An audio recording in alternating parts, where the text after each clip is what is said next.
In a grand hall, adorned with the banners of 4 different kingdoms, the leaders of these realms gathered around a large, ornate table.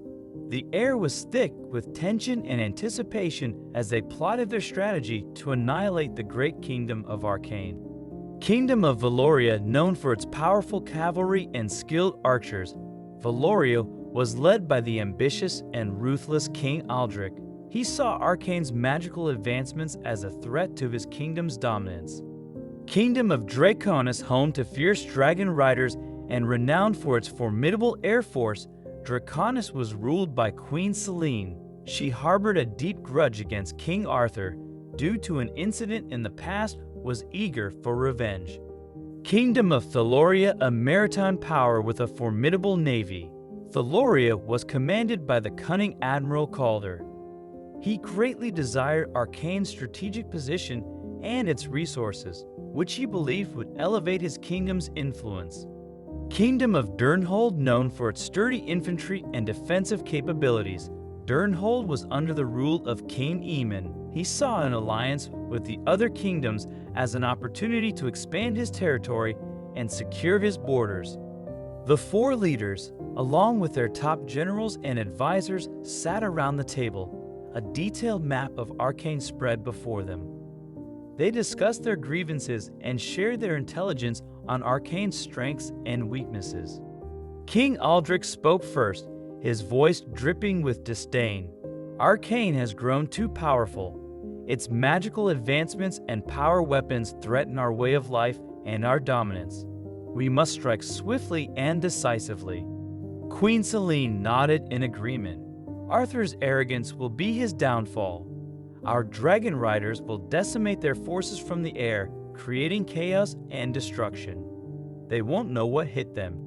Admiral Calder tapped the map with a gloved hand.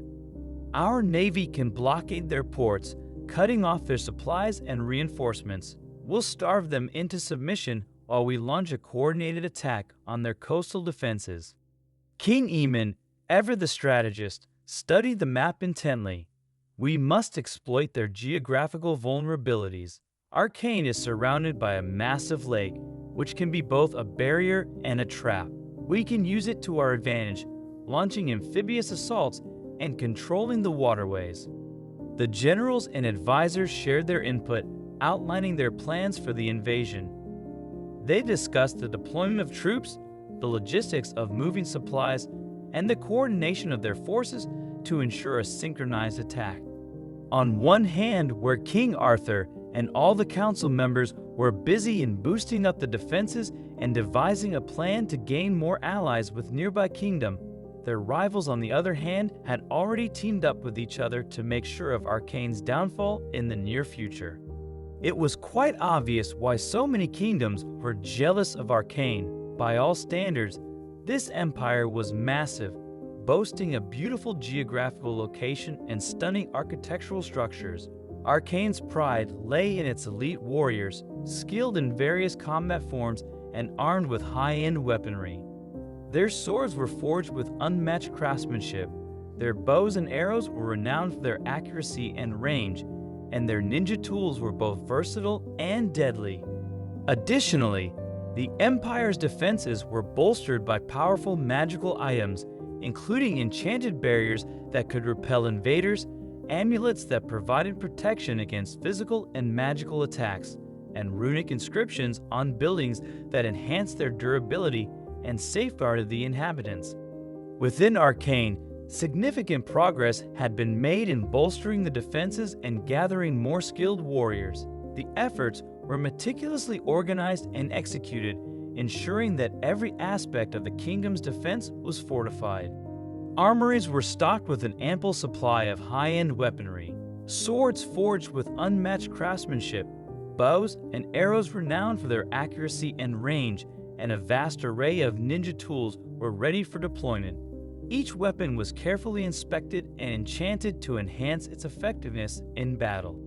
The training grounds were expanded and upgraded to accommodate the influx of new recruits. Advanced training equipment and facilities were installed, allowing warriors to hone their skills more effectively. Regular drills and exercises were conducted to ensure that every warrior was battle-ready.